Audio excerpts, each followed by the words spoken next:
नमस्कार, मैं प्रद्युमन जोशीला नलवा। लोकसभा चुनाव के मद्देनजर आज हम बात करने जा रहे हैं हरियाणा प्रदेश की राजधानी चंडीगढ़ के साथ लगती जो लोकसभा क्षेत्र है उसकी अंबाला लोकसभा क्षेत्र की। इस लोकसभा क्षेत्र में दो जो प्रत्याशी चुनावी मैदान में मुख्य तौर पर हैं वो दोनों ही नए नवेले हैं। दोनों के ही जो परिवारजन हैं वो राजनीति में बड़े सक्रिय रहे हैं। उनका इस अंबाला लोकसभा में और पूरे हरियाणा प्रदेश में अपना एक नाम रहा है।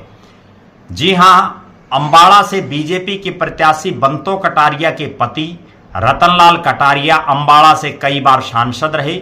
मोदी जी की कैबिनेट में वो मंत्री भी रहे। हालांकि उनका आकस्मिक निधन हो गया, जिसके बाद जो है इस सीट पर चूंकि समय कम था तो इसलिए उपचुनाव नहीं हो पाया। दूसरे जो प्रत्याशी हैं वरुण मुलाना, उनके पिताजी फूलचंद मुलाना चौधरी भूपेंद्र सिंह हुड्डा की सरकार में शिक्षा मंत्री रहे, हरियाणा प्रदेश कांग्रेस के प्रदेश के अध्यक्ष रहे, मुलाना के विधायक भी रहे और अंबाला से भी उन्होंने लोकसभा का चुनाव लड़ा। वो बड़े नेता रहे पार्टी के। अब इस सीट पर इन दोनों प्रत्याशियों की बजाय बीजेपी और कांग्रेस के कई बड़े नेताओं की प्रतिष्ठा दांव पर है। इन दोनों की ही हार जीत कई नेताओं का राजनीतिक भविष्य तय करेगी। मुख्य तौर पर अगर बीजेपी में बात करें तो सबसे बड़ा जो चेहरा है वो है प्रदेश के मुख्यमंत्री नायब सिंह सैनी का, क्योंकि नायब सिंह सैनी खुद यहीं की नारायणगढ़ विधानसभा क्षेत्र से आते हैं। वो पूर्व में यहां से विधायक रहे हैं, मंत्री भी रहे हैं। दूसरा जो बड़ा चेहरा है वो है अनिल विज का। अनिल विज, जिनको नायब सैनी की सरकार में मंत्रिमंडल में शामिल नहीं किया गया और उसके बाद वो पार्टी से अच्छे खासे नाराज भी चल रहे हैं। उसका कितना असर चुनाव पर पड़ता है वो भी 4 तारीख को पता चलेगा। इसके बाद अगर बीजेपी के नए नवेले जो मंत्री बीजेपी ने बनाए हैं असीम गोयल, उन पर भी उनका कितना प्रभाव रहता है इस चुनाव में। इसके अलावा ज्ञानचंद गुप्ता जो प्रदेश के जो विधानसभा के स्पीकर हैं, कंवरपाल गुर्जर जो प्रदेश के बड़े मंत्री हैं, लगातार उनको मंत्री बनाया जा रहा है, लगातार प्रमोट किया जा रहा है, उनकी भी प्रतिष्ठा यहां से दांव पर है।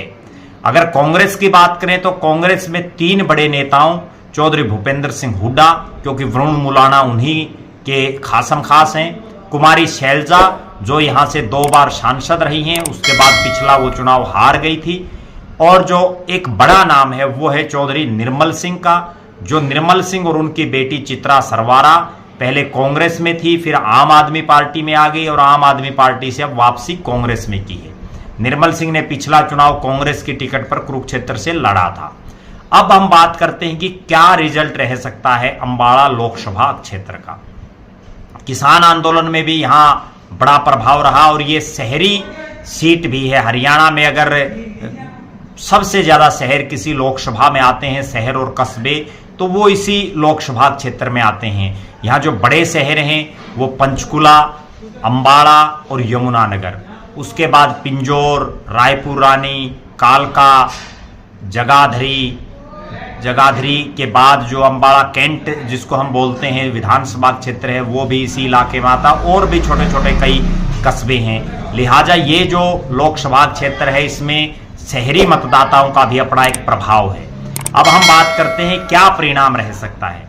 जो यहाँ की जनता से और जो राजनीति को जानने वाले लोग हैं उनसे हमने जो समझने का प्रयास किया, 3 विधानसभा क्षेत्र ऐसी हैं जहां बंतो कटारिया को बम्पर लीड मिल सकती है, और सबसे बड़ी लीड उनको यमुनानगर, पंचकुला और कालका, ये 3 विधानसभा क्षेत्रों में मिलने की उम्मीद है। यमुनानगर और पंचकुला में बीजेपी के विधायक हैं, कालका से प्रदीप चौधरी कांग्रेस के विधायक हैं। अब अगर बात करें जो कांग्रेस के प्रत्याशी हैं तो उनको 4 विधानसभा क्षेत्रों में लीड मिलेगी, लेकिन वो लीड बहुत ज्यादा नहीं होगी। उन जो 4 हलके हैं उनमें खुद उनका मुलाना जहां से वो विधायक हैं, शढौरा, नारायणगढ़ जहां से कांग्रेस की विधायिका हैं शैली चौधरी, उनके पति भी विधायक रहे हैं, और ये इलाका नायब सैनी का इलाका है। और इसके बाद कंवरपाल गुर्जर जो प्रदेश सरकार में मंत्री हैं उनका इलाका जगाधरी। इन जो 4 हलके हैं इनमें वरुण मुलाना के जीतने की संभावनाएं हैं। हालांकि मार्जिन बहुत ज्यादा नहीं रहेगा, लेकिन वो सम्मानजनक जीतेंगे।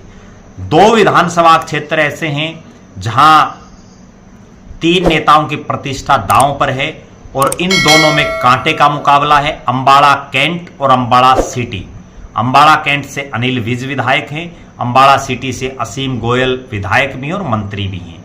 और ये इलाका दोनों ही विधानसभा क्षेत्रों में कांग्रेस के जो निर्मल सिंह है उनका बड़ा प्रभाव है। पिछली बार वो चुनाव हार गए थे, दोनों पिता और पुत्री, लेकिन इस बार कांग्रेस का उनको साथ है। पिछली बार कांग्रेस ने उनकी टिकट काट दी थी, उन्होंने निर्दलीय जो उन्होंने अपना एक मोर्चा बनाया हुआ था उससे उन्होंने चुनाव लड़ा। इन दोनों ही हलकों में क्लोज फाइट है। कुल मिलाकर के ये कहा जा सकता है कि अंबाड़ा की सीट पूरी तरह से फंसी हुई है। कहीं ना कहीं जो एज दिखाई दे रहा है वो बीजेपी को दिखाई दे रहा है, शहरी मतदाताओं की ज्यादा संख्या होने की वजह से, और दूसरा जो यहाँ बीजेपी के कई कद्दावर नेता होने की वजह से, और तीसरा यहाँ जो हार जीत का फैसला होगा वो होगा कुमारी शैलजा के मतदाताओं से।